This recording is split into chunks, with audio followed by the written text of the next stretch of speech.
Namaste everyone. Today I'm covering some important topics on GS3 syllabus. So if you see some GS3 topics and some of the PYQs, you have questions that have been asked on manures and fertilizers and different types of nitrogen fertilizers and also post-harvest management, and there are a few other topics such as vermicomposting, right? These are very easy topics and I'm just giving a brief overview. You can cover these topics from here, or if you have any notes on that, you can just read it, or you can just follow this as well.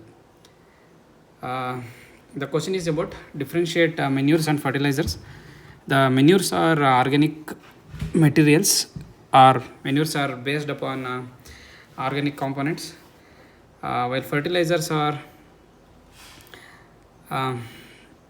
can be organic or inorganic, right?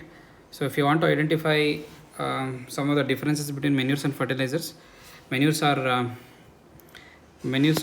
plant based, or it can be from cow dung and so on. For example, if you take vermicompost, that's also a manure. And regarding the how it works is that, so manures are generally they are slow in action. They release the nutrients in a gradual way, but while the fertilizers, they will have a specific chemical composition, and then release of their chemical or release of or their action is quite faster compared to the manure, right? It also said that they have a low analytical value, in the sense that the amount of specific nutrients, say per gram or per unit quantity, that is going to be less compared to the fertilizers. So fertilizers,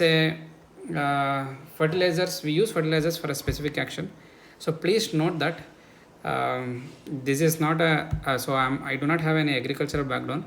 So the perspective that I am covering these topics is just to help in the revision, and also quickly understand like which topics are necessary from the exam perspective, and then like how do we go about it, right? So that's why so much of the details, suppose if someone is from an agricultural background, they could add much more details, but from the GS point of view, I think this information would be sufficient to address the questions, and that is the idea of this session. Going further, if you want to further identify like some characteristics of the manures, so they do not come up with no definite chemical composition. Say vermicompost, right? Yeah, it has chemical composition, but not like an NPK fertilizers.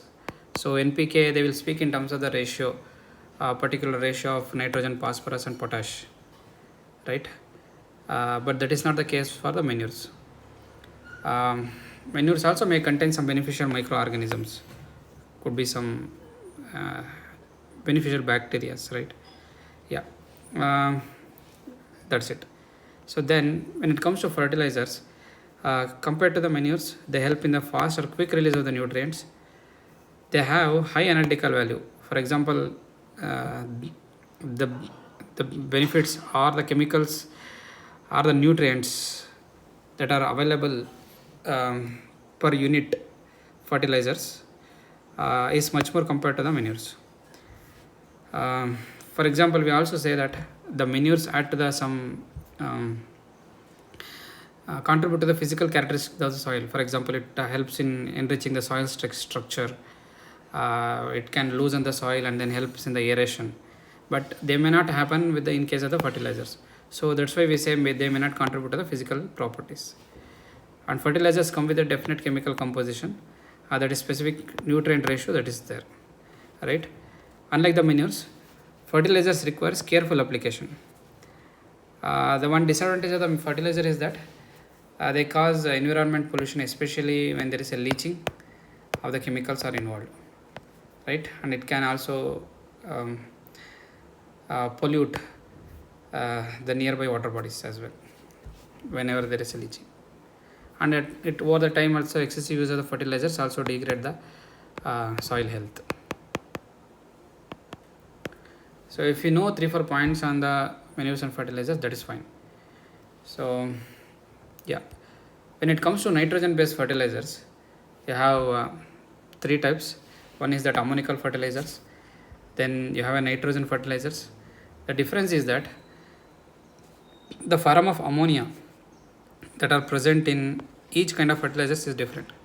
So in ammonical fertilizers, you have ammonia, that is NH4. The nitrogen is present in the form of ammonia, that is NH4. And some of the examples are ammonium sulfate and ammonium chloride. So what you have is NH4 and then sulfate here and then ammonium chloride. Okay. In case of nitrate fertilizer, the form of ammonia is NO3.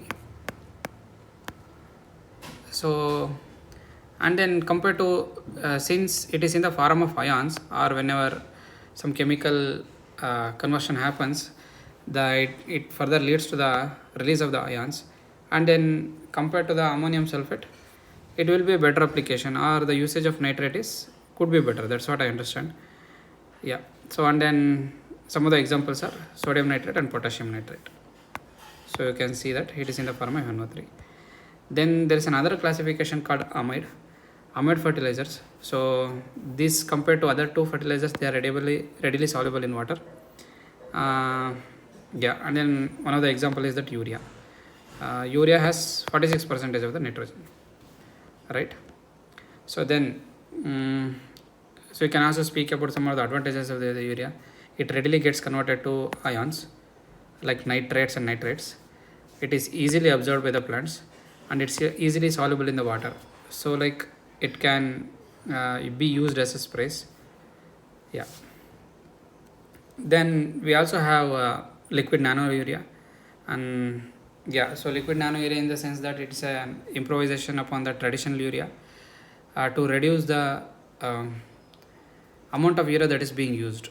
So one thing that I has observed is that because of the excessive use of urea, the soil health is also getting degraded, and also it is increasing the cost as well, and leading to the soil pollution. To cut down that, we can also go for liquid nano urea. That's also there. And if you read from the current affairs, you can also read that like neem coated urea is also there.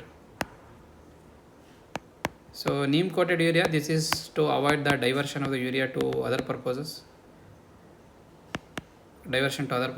So if the urea is coated with the neem, for example, for some of the industries, they tend to use, or they were using the ureas that were given or distributed to the agriculture. Then one innovation that was brought out, that when such ureas were coated with neem, so it helps diversion of such urea for unwarranted purposes. It could be through like smuggling or something else, right? Yeah, that's another thing. Then you also have an organic nitrogen fertilizers. Yeah, for example, blood meal, and then yeah, so and nitrogen fertilizers which is organic.